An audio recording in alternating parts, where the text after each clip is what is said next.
Thanks for joining me for another video. Been a long time since I've done one of these, so we'll see how it goes. I decided to throw up the camera here a while back on a few different projects and figured I'd try to put one together. Hope you enjoy it. Been real busy last year. We cut a lot of lumber. I'm using the proverbial we there. It was a busy year. Cut about 20,000 board feet or so, give or take a little bit. That also represents logging, a good chunk of that. So actually falling and cutting, hauling, and then eventually milling it. So represents a lot of work. We also added a baby to the family, so that was exciting. It's been quite the blessing. This year has shaped up to be busy also. I'll pray that it continues that way. But I'm on the tail end of a personal use for a couple here in town. And in this video, I'll be milling siding. So 1x8s is what my target is. True dimensions are going to be 3/4 by 7 3/4. This is a 14-foot log, so we'll see what we can get out of it. It's a really nice log, nice and symmetrical, very few knots. I generally try to save my better logs for siding, if that's in the order.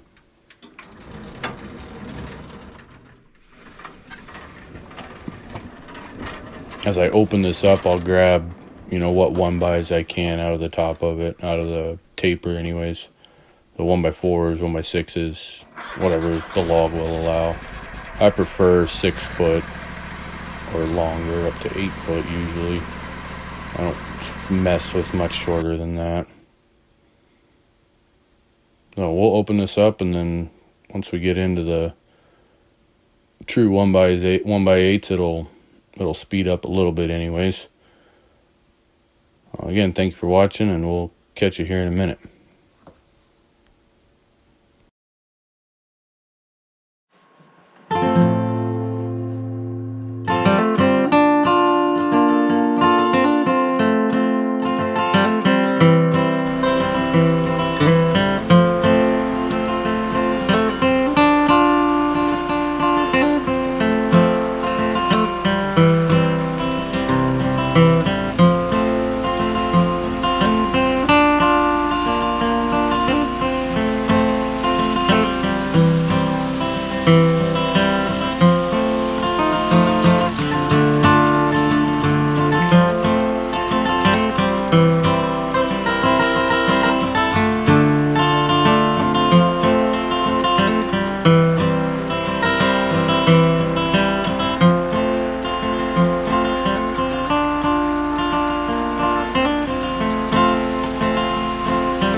Hope you enjoyed that music. That was provided by my oldest son. He plays the guitar, and I hit him up for a few tracks the other day and figured I'd throw them in the video. I like putting music in these videos.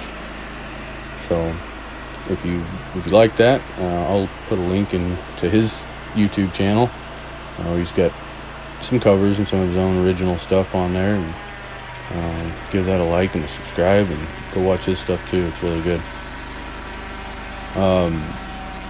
This is a new way, maybe not a new way for me of cutting this. I've got all the way to the edge of the log. I've got a good chunk there of 8s, and so rather than continuing to get 1-bys and trying to spread that log out, I grabbed some 2x4s off to the left there in the clip I showed. And I was able to grab a couple more even than what I showed of shorters, I think maybe a 10 and an 8. So this is kind of, for the lack of a better term, I guess, a gang cut of sorts, cutting several of them. I will ultimately get 4 here. So the top one ends up being a little bit thinner. Wasn't crazy that happened, but still usable, I think. But so as I'm going down, I'm passing once, because I only cut 4 inches at a time when I'm in the horizontal. Take that back. I'll go up to 6 in the horizontal like this, but with this being an 8-inch cut, I just make 2 passes at 4 inches. And then I'll flip to the vertical in the end and cut all 4 of them at the same time. That seems to save a little bit of time, and I get a better yield. I'm able to grab those full 2x4s off to the side there, rather than just continually getting 1x4s in the horizontal as I get wider. So I hope that makes sense. It makes sense in my own mind, but that's not always helpful.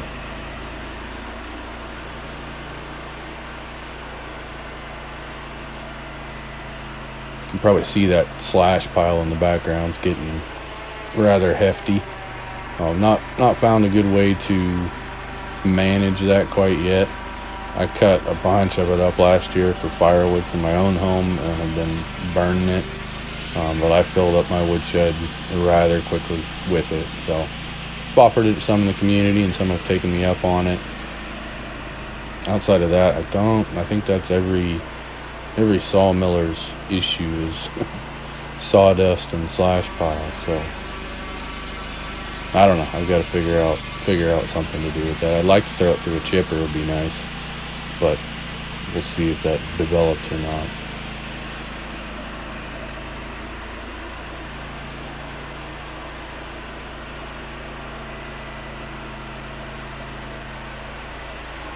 So this is my last pass. As you can kind of see, like I said, that top one ended up just a little bit thin, maybe 1/8 of an inch short of the rest of them.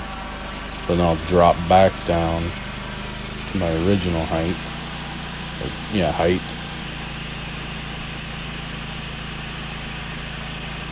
Make sure it's dead on there, and then I'll flip it into vertical and cut all 4 of them at the same time. Seems to work. I'll do this with 2x material also. The math on it just works, because there's 4 of them there, which is 3 3/4. That's what my 2x4s are. So the math on it is real helpful when I'm taking the kerf out in the board.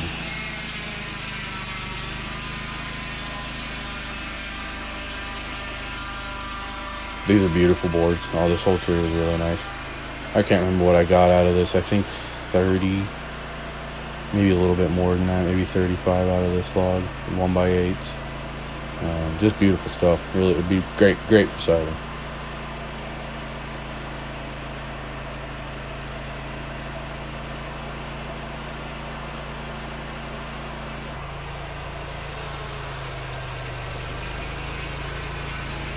Flipped in the vertical, cutting here. This is much quicker. Just down and back. I can cut easily an 8-inch cut in the vertical. I can go up to 10 with the sawmill, and I have done that. I cut about 2,500 board foot of 1x10s early last year. Not my favorite thing to cut, but it pays the bills nonetheless. It takes a lot, and it can get redundant with these short boards, and it makes a lot of sawdust. So like I said, it pays the bills, so I don't want to sound complaining whatsoever. It's work, and I enjoy it, so there's not much to complain about there. But it's much more efficient in the vertical, about half the amount of time, because I'm making 1 cut rather than trying to make 2 cuts. I got another song here for you, and we'll catch you on the flip side.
As I get towards the tail end of this log, I'm back in the horizontal. There's no more 8-inch in the vertical left, so I'm back to the horizontal. And as you can see, this is exactly what I was doing on the top of the log to some extent.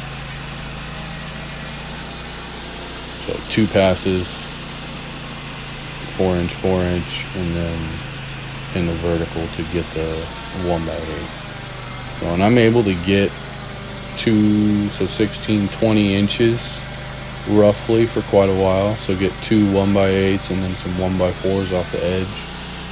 I also cut a lot of sticker material, so 3/4 by 2 inch or so. It's great for stickering, stacking this lumber. It needs to be stickered and get some ventilation through it.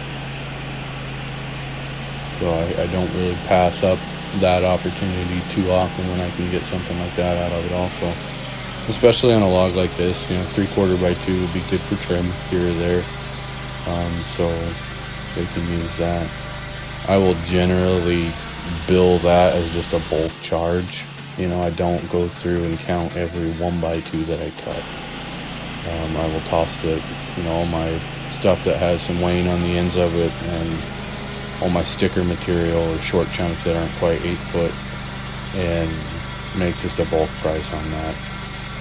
It seems to work. I'm not spending a ton of time trying to count it, and I give a really good deal on it so that I'm not having to just put it in my slash pile.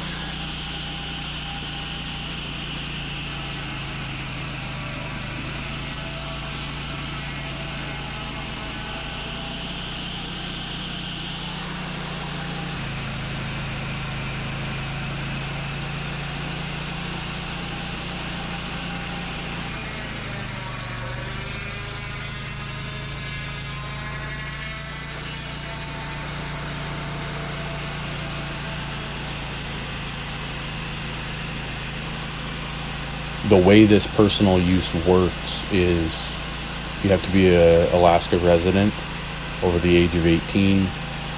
There's an application you fill out. It's a state law, for the lack of a better term, but it's facilitated by the U.S. Forest Service. So all my dealing is through the Forest Service. They will come out, mark trees, approve them based on fish streams, eagles' nests, various different things that go into that. Have to be a certain amount of feet away from creeks or lakes and a certain amount of feet away from eagles' nests. So as long as you meet those parameters and it's in given areas that they allow this type of harvesting to go on, it's a pretty easy process. That's been my bread and butter so far last year. It's an awesome program. It's also referred to as free use sometimes, but that's a bit of a misleading term, so I call it personal use, which is also a term that's used for it. There's nothing free about it in any way, shape, or form, even if you were able to do all the work. It's extremely hard work, and you have to have the equipment to process. But it's an awesome opportunity for people to harvest locally and sustainably, really. It's far better to harvest local than having to ship all of your material from south. Seattle area is the closest that most people would get anything from, and it's extremely costly to ship. Now the difference is it would be kiln dried lumber, which I don't offer. This is green lumber for the most part, but that's just part of it around here. That's the way it's done for the most part. Not everybody does that, but by and large, that's the standard. It seems to me, anyways. Like I said, this is extremely time-consuming cutting it in the horizontal like this, but it's just part of it. What you got to do.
Cleanup ain't my favorite, but it's got to be done. I've had to stay on top of the sawdust, and basically between every log I am blowing the sawdust out like this. So it's time consuming, but it makes me stay on top of it and manage the sawdust pile. I've been blessed with being able to dump my sawdust relatively close, so it's been pretty easy. So I can't complain too much. This is about 20 yards of sawdust here. Maybe not quite, but that's a 10-yard dump truck, and we fill it up twice today. So I've got my second to youngest son now, I guess, on the excavator there. He came to work with me. It's such an awesome blessing to bring him to work. He doesn't get to come all the time.